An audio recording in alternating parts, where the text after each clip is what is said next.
రాష్ట్ర వ్యాప్తంగా నెల్లూరు జిల్లా వ్యాప్తంగా సర్వేపల్లి నియోజకవర్గంలో కూడా ఎక్కడికి వెళ్ళినా సరే ప్రజలు స్వచ్ఛందంగా పాల్గొని ఈరోజు వేలాది మంది తరలిచ్చి విజయవంతం చేసేటువంటి పరిస్థితి ఉంది. ఇటువంటి నేపథ్యంలో దాదాపుగా నియోజకవర్గానికి 60,000 సంతకాలు సేకరించాలనేటువంటి లక్ష్యం పెట్టుకున్నాం.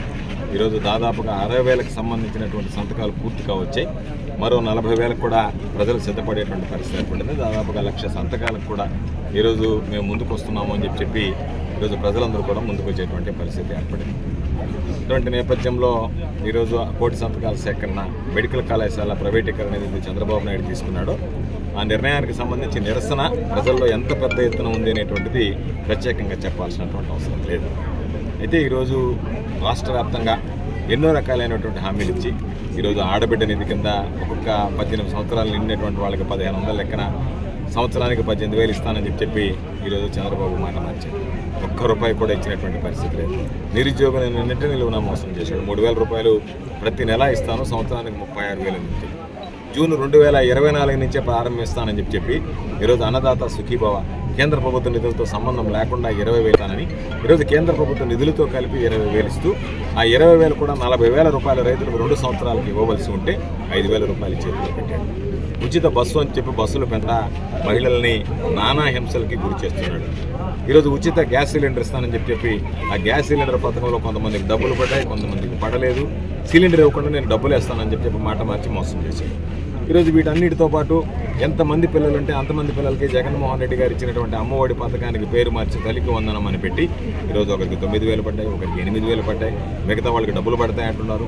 పాపం వాళ్ళేమో పడనటువంటి వాళ్ళు, పడ్డటువంటి వాళ్ళు 15,000 ఇస్తానని 13,000 రూపాయలు ఇస్తూ అది కూడా ఈరోజు పాపం ఆ కాగితాలు ఎత్తుకొని సచివాలయాల చుట్టూ తల్లులు తిరగాల్సినటువంటి పరిస్థితి, రైతులు తిరగాల్సినటువంటి ఇస్తాడని చెప్పి నిరుద్యోగులు ఎదురు చూసేటువంటి పరిస్థితి.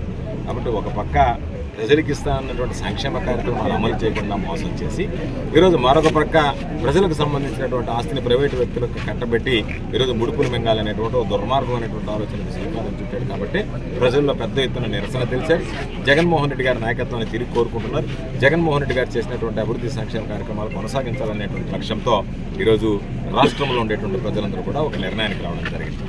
సర్వేపల్లి నియోజకవర్గానికి సంబంధించి మనం చూసాం, ఎప్పుడు కూడా జరగనటువంటి విధంగా ఇసుక, గ్రావెల్, మట్టి, బూడిద యథేచ్ఛగా దోపిడీ అవుతున్నాయి.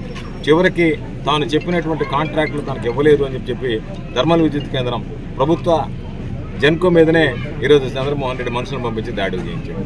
ఎప్పుడన్నా దారి కాసే వాళ్ళని చూసాం, నాయన ఈ దారిని పోతే కొడతారేమో ఆపి దొంగలు అని చెప్పి ఈరోజు సోమిరెడ్డి దొంగల ముఠ పట్టపొగిలే దారిని పోయేటువంటి బంకర్ల దగ్గర 300 రూపాయలు ఇస్తే తప్ప వదిలిపెట్టమని చెప్పి దోపిడీ చేసుకుంటున్నటువంటి పరిస్థితి. దానితో పాటు ఈరోజు పాపం పామ్ ఆయిల్ ట్యాంకర్ అసోసియేషన్లు పనిచేసాయి.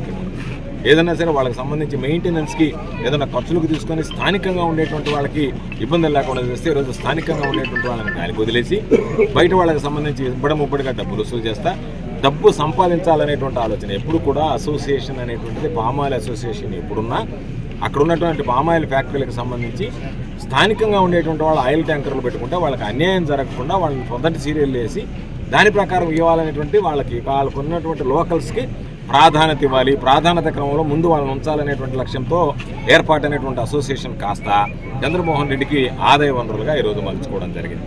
ఈరోజు కాకుటూరు దేవాలయానికి సంబంధించినటువంటి భూములు కొట్టేశారు.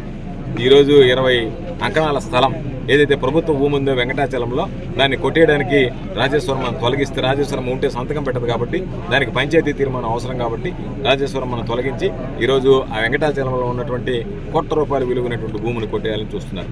నేను అడిగేది కాకుటూరు భూమితో నీకు సంబంధం లేకపోతే అధికారి ఇచ్చినటువంటి లెక్కల ప్రకారం దేవాలయ భూమి ఉంటే దేవాలయ భూమి హైకోర్టు పర్మిషన్ తీసుకుని ఎవరికన్నా అమ్మాలి. కానీ దేవాలయ భూమికి సంబంధించి సోమిరెడ్డి అమ్ముకొని డబ్బులు తీసుకుని ఈరోజు శివుడు కోసం తిరగడం కాదు, శివుడు భూమి కొట్టేసేవా లేదా శివాలయం ముందు వచ్చి ప్రమాణం చేయగలవా నేను శివుడు భూమి కొట్టేయలేదు అని.